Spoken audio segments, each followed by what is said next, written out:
Hello সবাইকে, welcome to my channel. আজ আমি আপনাদের সাথে শেয়ার করছি আমার দিদির বাড়িতে গিয়ে চিকেন দম বিরিয়ানি বানানোর একটা ছোট্ট ভ্লগ। অনেক দিন ধরে আমরা ভাবছিলাম যে আমরা কোথাও একটু বাইরে খেতে যাব।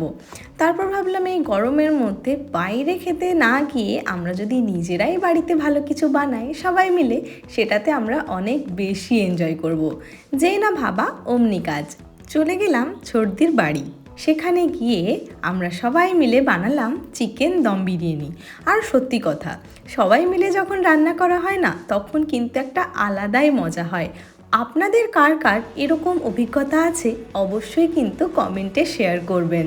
আরও একটা বড় কারণ হলো আমাদের লাডু সোনা রেস্টুরেন্টের খাবার ঠিক অতটাও পছন্দ করে না, কিন্তু এখানে যখন বাড়িতে খাবার বানানো হচ্ছে ও তার ছোট্ট ছোট্ট হাত নিয়ে কিন্তু অনেক সাহায্য করেছে।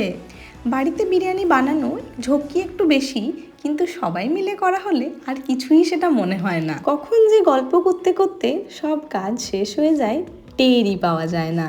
তার মধ্যিখানে যদি লাড্ডু থাকে, তার পাকা পাকা কথার মাঝে কখন যে সময়টা হুশ করে পেরিয়ে যায় একদমই বোঝা যায় না। এখানে যখন বিরিয়ানি বানানো হচ্ছিল ও কিন্তু ভীষণ এক্সাইটেড ছিল। মাঝখানে একবার পার্কে খেলতে গেছিল, এসে বলেছে এসে যেন দেখি সব রেডি হয়ে গেছে। এখানে আপনাদের সাথে কথা বলতে বলতে দেখুন বিরিয়ানি কিন্তু প্রায় রেডি, খালি দম দেওয়াটা বাকি। বিরিয়ানিটা দমে বসিয়ে আমরা চলে গেছিলাম রেডি হতে।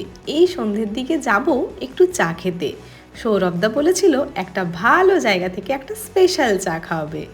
আপনারা যারা দুর্গাপুরে থাকেন তারা নিশ্চয়ই জানবেন মীরাবাইয়ের চা কতটা ফেমাস। আমি তো জেনারেলি চা খাই না, কিন্তু সেদিন মীরাবাইয়ের চাটা আমার বেশ ভালো লেগেছিল।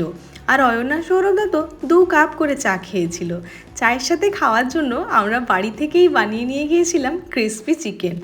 এত অসাধারণ লাগছিল যে কি বলবো। তারপর বাড়ি ফিরে এসে বানিয়ে নিয়েছিলাম হোমমেড রায়তা। বিরিয়ানিটা কিন্তু সত্যি দারুণ খেতে হয়েছিল, সাথে রায়তাটাও। আজ তবে আসি, দেখা হবে পরের ভিডিওতে। Tata, thanks for watching.